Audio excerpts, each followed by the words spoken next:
Hi Cub Scouts, we're getting together today and we're making a paracord person keychain. And this is kind of an introduction to doing paracord. Later, if we get good at this, maybe we'll do a paracord bracelet. So our rovers, when they were scouts, made a whole bunch of these bracelets and they sold them, and they used that as a fundraiser to go to the Pacific Jamboree in 2015, which was a really cool jamboree, and I hope you guys get a chance to do jamborees when you're in Scouts. Okay, so let's take a look at this. But first we're going to talk about what is paracord. So I have a piece right here, and paracord is a super duper strong cord. This cord can hold up 550 pounds. And why? Because it's got this super strong cord in here.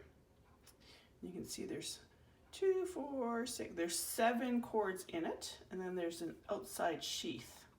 And each of these can support 50 pounds.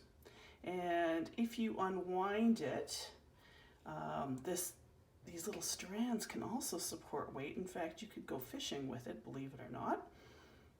And so this is why survivalists like to use paracord and keep it close by. And you know, you go, oh, does it really hold up 550 pounds? Well, I've got pictures of it holding up Scouter Alex and Scouter Seth together. So yes, it's pretty strong. Okay, but we're gonna get on to our craft. We're going to start making our little paracord dude. So in your bag, you have got a bead. Now, some of you may have a bead with a smaller hole in it. This was a little bit big. Our second batch is a little smaller. And then you also have 2 pieces of paracord. And you will notice that the paracord on the end, I've actually melted it so that it doesn't come undone, right? Because we don't need it to come undone right now.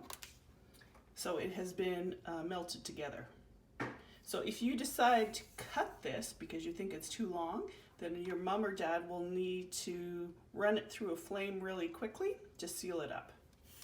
And then we also have our ring, and then you guys, when it comes time to decorate the face, will use a felt pen or a pencil to decorate. All right, let's get started. So here's my little guy, and we're going to actually work on him upside down. Okay, so what am I going to do to start with? Well, I think he's going to have orange legs. So I'm going to take the orange, I'm going to pass it through my keychain. Then I'm going to take my 2 ends and put it through the bead.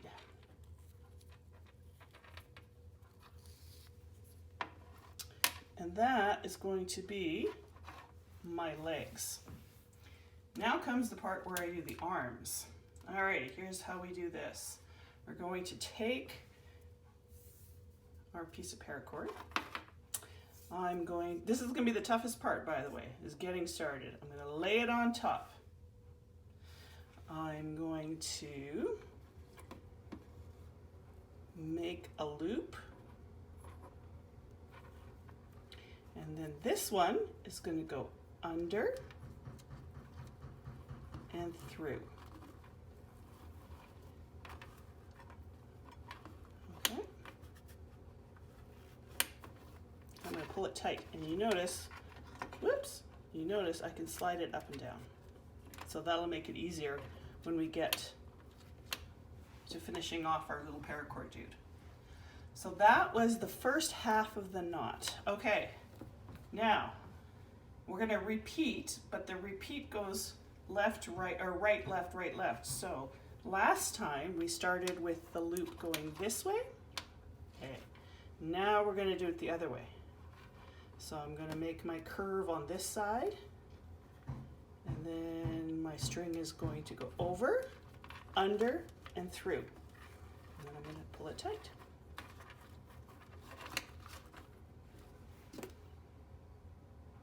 So if I was now going to leave this project and come back to it, I always remember which side to start on by the bump. So if I have a bump here, that's the side I'm going to start with because I'm going to do it 2 more times now. So here I go. Across, over, under, and through. And now my little bump is on this side. So this is going to be the last time I do this. Over, under, and through. So some of you may recognize this. This is a craft called macrame. Well, it was called a craft called macrame when I was a kid in the 1970s. That was a long time ago. Alrighty, let's take a look. Yep, he's starting to look pretty similar now. So now what I'm going to do is I'm just going to pull. I'm going to pull on the pants and I'm going to slide his arms up. And now all I really need to do is some finishing touches. So on this guy, I made little knots for his hands, but you don't have to. Again, same thing for his feet. I made little knots.